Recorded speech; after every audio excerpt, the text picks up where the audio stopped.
saya akan membahas dari sisi laporan keuangan BRI yang juga akan disertai dengan update dari pergerakan big banks, terus juga mengenai saham Batu Raja. Kenapa kita bahas saham Batu Raja nanti akan saya bahas. Jadi yang pertama kita bahas lebih dahulu mengenai kinerja laporan keuangan BBRI. Jadi buat my friends yang mungkin baru join atau mau coba cek, terakhir kita bahas mengenai pergerakan saham big banks itu 5 hari yang lalu ya, berarti tanggal 26 Juni.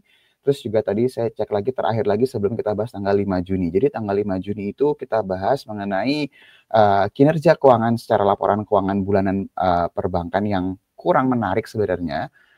Hanya BCA yang waktu itu cukup menarik pada saat itu kita bahas.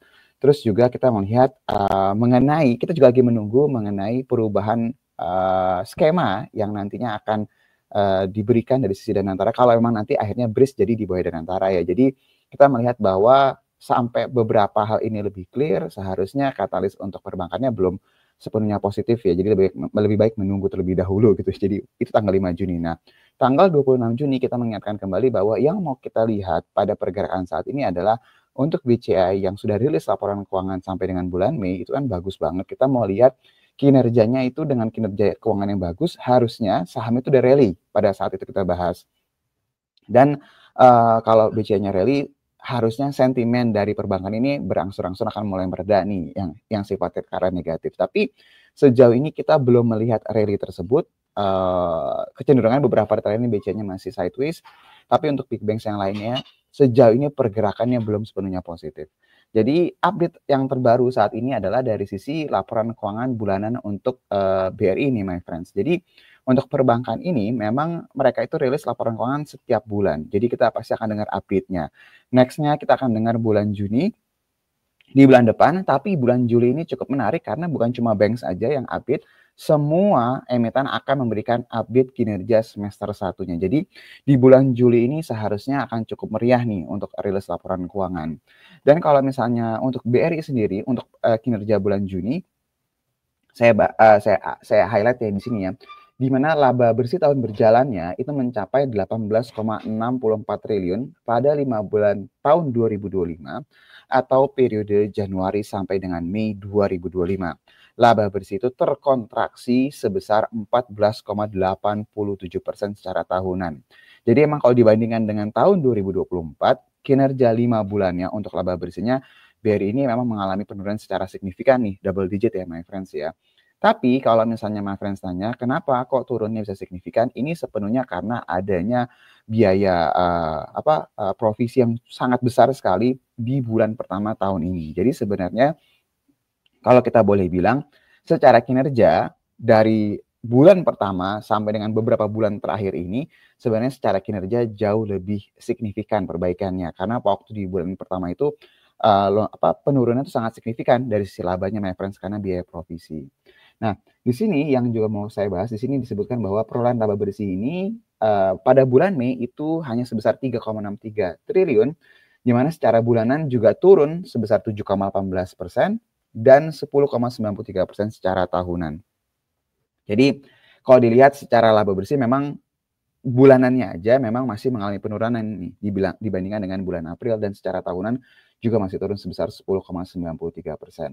Di sini juga kalau misalnya my friends secara rinci pendapatan bunganya itu turun ya sebesar 0,84% secara year on year atau tahun sebelumnya.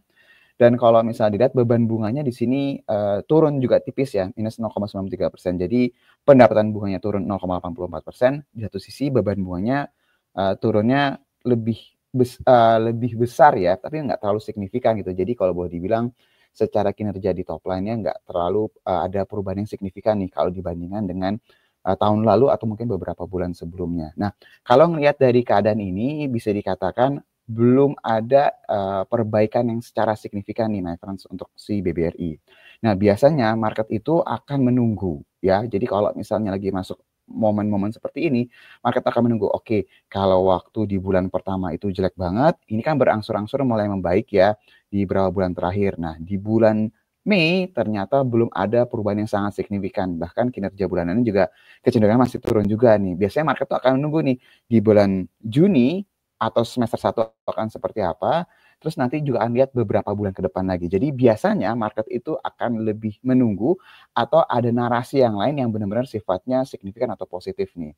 Nah, kalau misalnya melihat keadaan ini buat my friends yang sifatnya short, lebih jangka pendek atau jangka menengah, ada baiknya kita masih menunggu terlebih dahulu ya. Dan kalau misalnya memang my friends untuk yang jangka panjang juga sama gitu loh, jadi jangan terlalu agresif terlebih dahulu. Dan tadi terakhir saya bilang bahwa saya nggak akan update secara chartnya, itu biar Iwan nanti ngejelasin. Tapi yang BCA memang belum ada perubahan yang signifikan secara pergerakan. Dan kalau kita lihat dari tesis terakhir kita ngebahas mengenai masalah kenapa saham-saham Big Banks ini turun di awal Juni, di tanggal 5 Juni. My friends silahkan cek lagi archive-nya. Sejauh ini tesisnya masih on track ya, belum ada perubahan yang signifikan. Jadi ada baiknya dengan keadaan sekarang Big Banks ini jangan terlalu agresif dulu sampai nanti ada pergerakan besar yang sifatnya positif banget, inflow-nya gede banget, atau ada perubahan dari sisi narasi di kinerja keuangan ke depannya. Itu untuk update untuk BRI dan juga beberapa Big Banks yang lain. Nah, karena saham-saham Big Banks-nya ini nggak terlalu oke gitu ya, terus juga kalau kita lihat saham konglomerasi, beberapa momentumnya berangsur-angsur mulai pudar, kita mau nggak mau harus cari ide yang lain lagi nih my friends. Kira-kira saham apa yang memang dia bukan blue chips, second liner atau third liners yang memang punya potensi pertumbuhan secara kinerja itu positif ya ke depannya, apalagi nanti rilis semester 1 dan nanti kita juga mau lihat kira-kira dalam beberapa kuartal ke depan punya potensi nggak kira-kira perbaikannya atau potensi pertumbuhannya bisa signifikan atau enggak. Nah,